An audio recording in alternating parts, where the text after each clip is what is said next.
Hello. Won't you join me for some sexy music to keep you between the sheets and to get you up after dark with your host, Nikki Lee.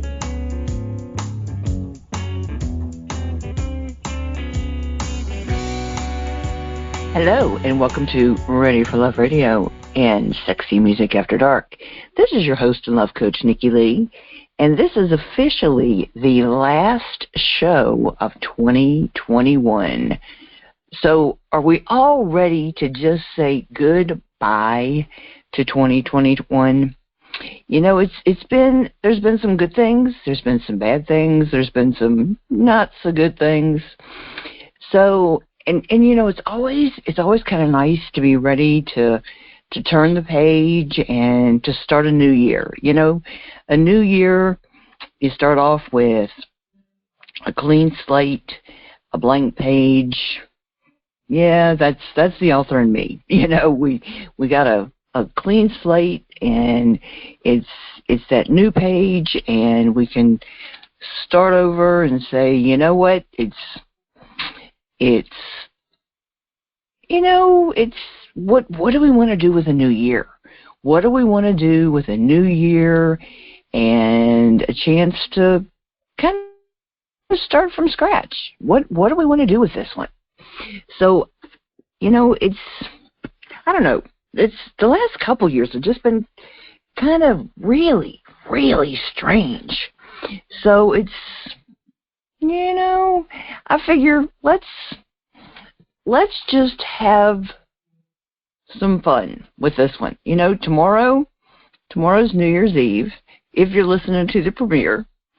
And if you listen to the rerun, it's New Year's Eve or maybe New Year's Day. And so I wanted to start off with some fun songs. First one is a song from the group. It's a K-pop group called BTS, and let's just get in the mood for a celebration. All right, to just have some fun and just have an enjoyable hour together. All right, so let's listen to the song Dynamite by BTS.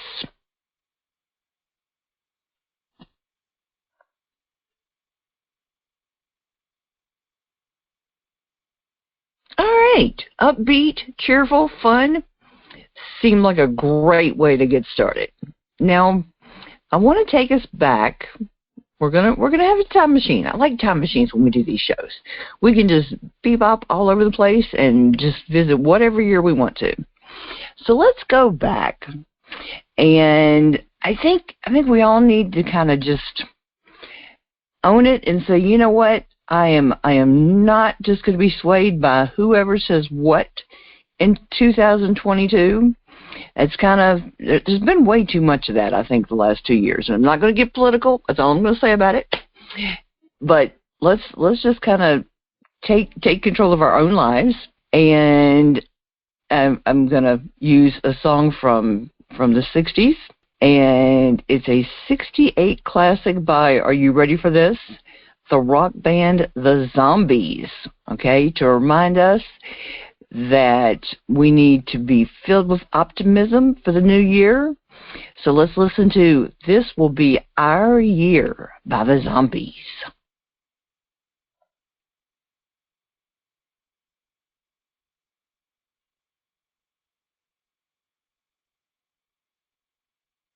All right, this next song, every time this time of year, other than the song Let It Snow, which I always think about this time of year, this is a song that anytime I see snow falling and I think about this time of year, this is the song that pops into my head. And I did a really cool, when I was doing promotional launches full time, I did a launch for a CD that was a really interesting interview with Dan Fogelberg. And I'll try to find the link to that and see if it's still available. And if it is, I'll put it on the show page. Because it was just it was a really good interview. the song is The Same Old Lang Syne. And like I said, I really like this song. And it just kind of gives you the feel of this time of year. And maybe it's just this age. Who knows? But you know how when you and I haven't moved that far from where I grew up, but you know, there's so many people you went to school with and you grew up around that you don't see. You know, you could, even when you live in the same town. I mean, there's people that I was really close to in school, and I haven't seen in, 30, 35 years, right? And I'd really like to just run into them and catch up with them and just say, you know, how have you been? You know, are you okay? And especially after the last couple of years. You know, I mean, I got word about 3 months ago that somebody I hadn't seen since high school, and I had actually gotten a call from him about 2 years ago. Out of the blue, I got a call from him about doing some web design work for him. And it was funny, he gave me his name, and I was like, no, couldn't be. And we talked, and then we got further in the conversation, and he wanted to meet and go over the details. And I said, before we schedule that, let me just tell you who I am, because he had, my name is Nikki, and so I told him, I said, you may know me as, and I gave him the name, and he's like, no way, you know. So we got to talking about that. And then I found out 3 months ago he had been in the hospital, and he died of COVID. You know, so you never know. You never know what's going on with people. So this is one of those songs that just kind of hits kind of close to home, because like I said, you never know who you might run into, and especially like with social media. I've run into people on social media I haven't seen in decades, and it's so cool to catch up with them. But I did some research and found out a few things that I wanted to share that's kind of cool. It was originally, it's written and sung by Dan Fogelberg. It was released as a single in 1980. It was on his 81 album, The Innocent Age, and it is autobiographical, and it's a ballad it's told in the first person. And so, like I said, it actually did happen. It tells the story about running into a long ago love interest, and they just happened to meet in a grocery store on Christmas Eve. And he just happens to come around the corner and see her, and he walks up to her, and at first she doesn't recognize him, and then all of a sudden she does recognize him, and they end up go to get something to drink so they can have sit down and talk and catch up. And of course on Christmas Eve nothing's open, and so they finally go to the liquor store, get a 6-pack of beer, and sit in her car and talk. And the woman that he ran into, she recognized the story, but she kept quiet because she knew that he was married, and she wasn't sure if they were married at the time, and so she didn't say anything. And then after Dan died, she did come forward and gave an interview, said yes, it did happen, that was where it was, and all of this. And she said he did take a couple liberties with it, but I mean, all of us creative people take a few liberties with our work sometimes. She said that her eyes weren't blue, they're green, and her husband was a phys ed teacher, not an architect.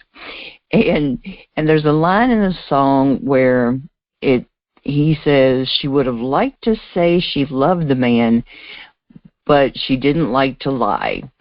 And she pled the fifth on that. She didn't say anything about that one.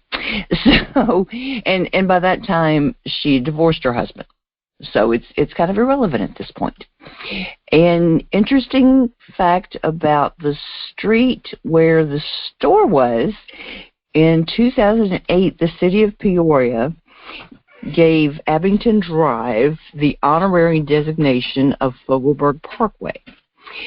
So let's listen to Same Old Lang Syne by Dan Fogelberg.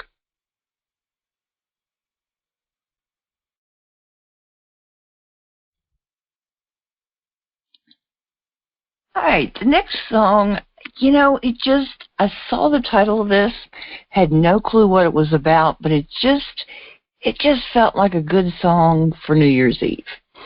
This one's by Pink, and it's peppy, trying to keep with the whole, peppy theme. And it's a subtle message about self-love and appreciation, and it seemed like a good one for a toast. This toasting on New Year's Eve is good. And in an interview on MTV, this is a couple comments that Pink made about it. She said, she doesn't know if it's going to be, big or not, but it's new, felt like good timing. And she said she'd been on the road for a couple years and she hadn't written anything. And she wanted to write a song about underdogs, not about celebrities or cover girls or anything like that. She said she wanted to do something that you didn't have to be popular to be a touring artist, and you just have to be good. And so this is a thank you for the fans, and it's called Raise Your Glass. Doesn't it just sound like a New Year's Eve kind of thing? Just raise your glass to the new year. Out with 2021, on to 2022, and so I'm with Pink. Let's raise our glasses to everybody. So here's to the fans, and here's to everybody having a good 2022.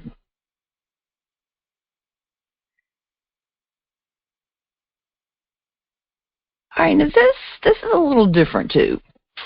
Now, we're used to kind of, peppy songs ever since Taylor Swift went over to the pop side, from country. So, but this is different. This is different. This is more of a ballad. Okay, we know that she does the bebopping kind of songs now that she does pop.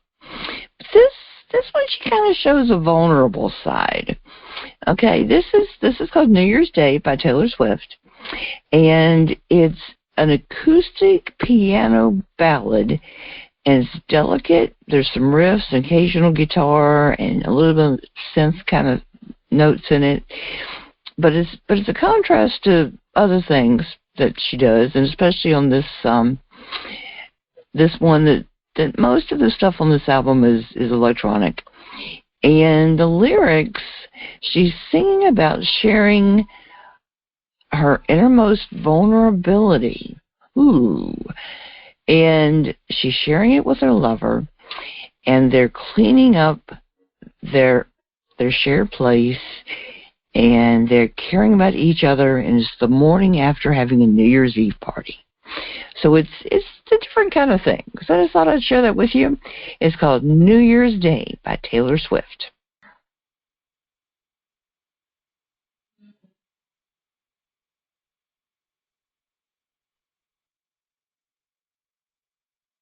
All right, now this could not be a more different take on New Year's Day. But I figured, it was two different songs, two very, very different artists with the very same title. I couldn't resist. You know me, I couldn't resist.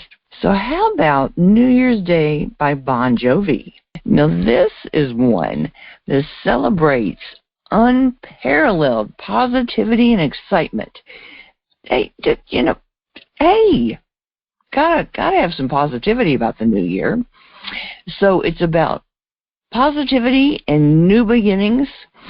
And I dug around to find a little bit about the background on this song. And, in 2014, 2015, Bon Jovi had kind of kind of a rough time. Sambora had just kind of left the band, and they ended a 33-year relationship together, and so things were a little rough. A little bit of things kind of happening with the band, and so there's let's toast to new beginnings. Raise up a glass and say, for all of our tomorrows and what was yesterday. So, speaking of that, he says it was a song about the rebirth of the band. So what is New Year's Day if it's not a rebirth and a starting of a brand new year? So, it's interesting because originally the song was planned to be a waltz in 6/8 time. It just seems kind of funny to talk about Bon Jovi and a waltz. But hey, I'm just telling you what he said. But then they went in the studio, and once the drummer got a hold of it and started playing, and then the band jumped in, he says it was fantastic to see the band kind of coming together and kind of playing with what he was thinking. And he said, there was just this one piece, and people started playing, and it started coming together, and everybody was involved, and let's listen to what they came up with.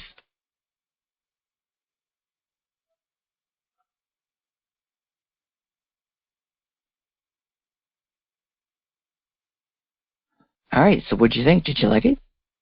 All right, that's New Year's Day by Bon Jovi.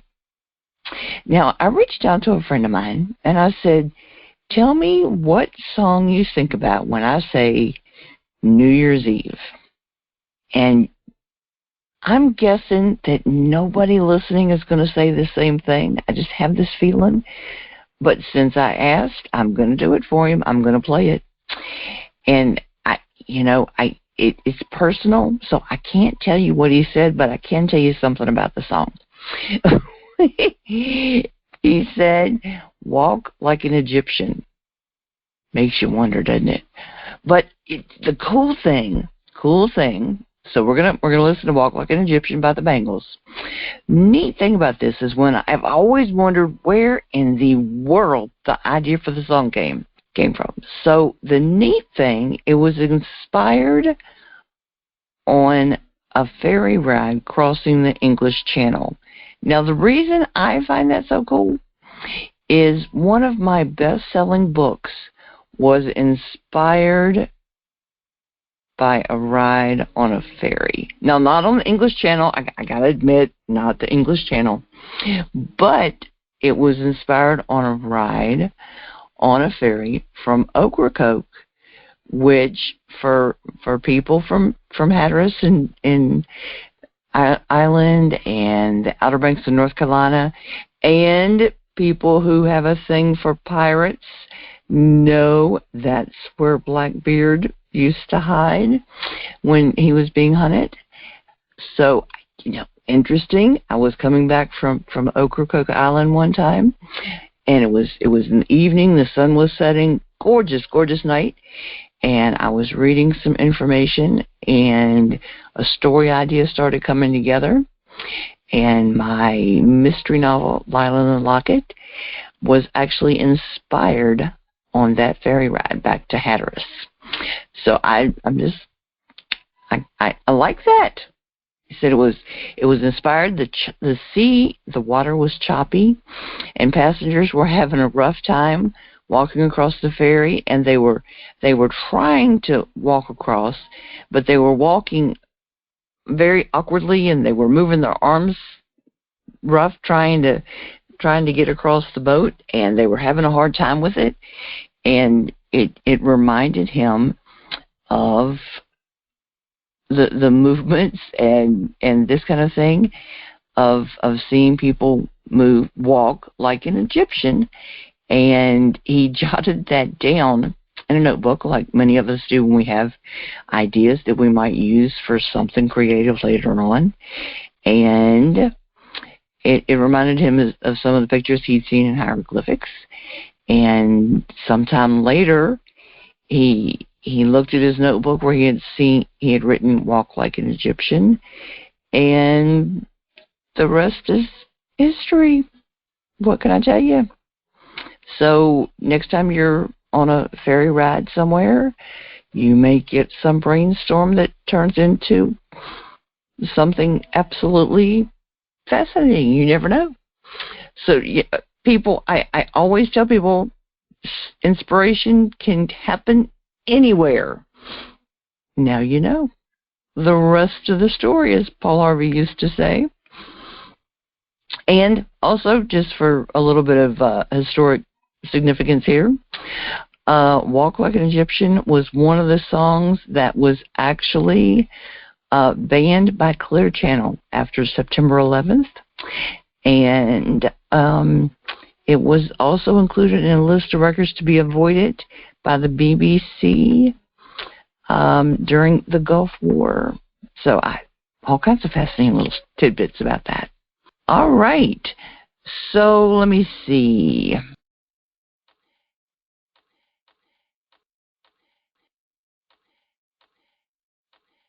What song has more positivity than Happy by Pharrell Williams?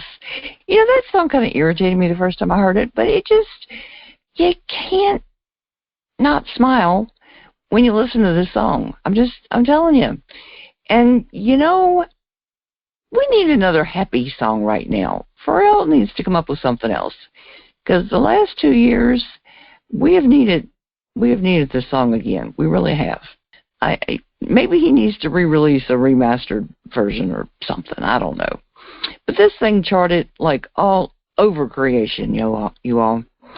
It was peaked at number 1 in the United States, United Kingdom, Canada, Ireland, New Zealand, and 19 other countries. That's insane.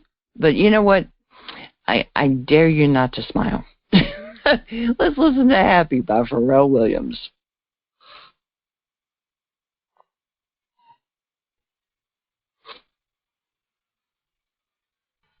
Okay, and to round out the night, we gotta listen to All Lang Syne. And you know, I was gonna do it, y'all. I was gonna play tried and true Guy Lombardo, but then I was gonna play Mariah Carey. And that's nope. And then I found a fantastic one by Celtic Woman from her Home for Christmas album. But I settled on, you're gonna love this, I found a version by Rod Stewart, performed live at Stirling Castle, and I could not resist. So I'm going to close out the evening with All Lang Syne by Rod Stewart, performed live at Stirling Castle, and I've got all the videos for all of these songs posted at facebook.com/sexymusicafterdark.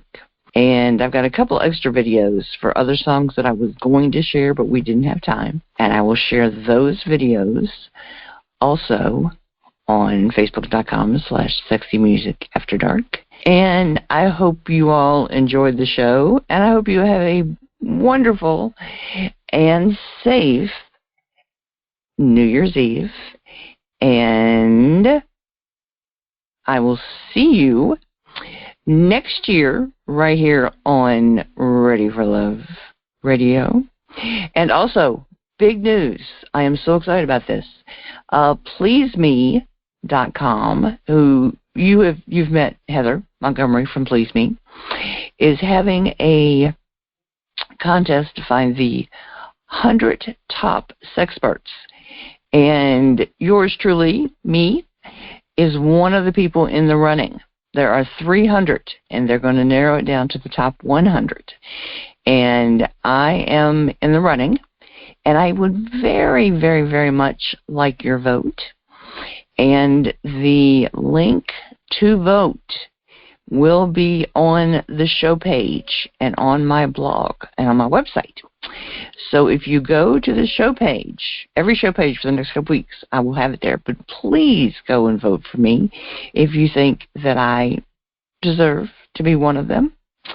So if you go to www.lovecoachjourney.com/sexymusic-22, you will be able to find that link. And I appreciate you all, and I hope you'll be with me next time on Ready for Love Radio. Good night and Happy New Year.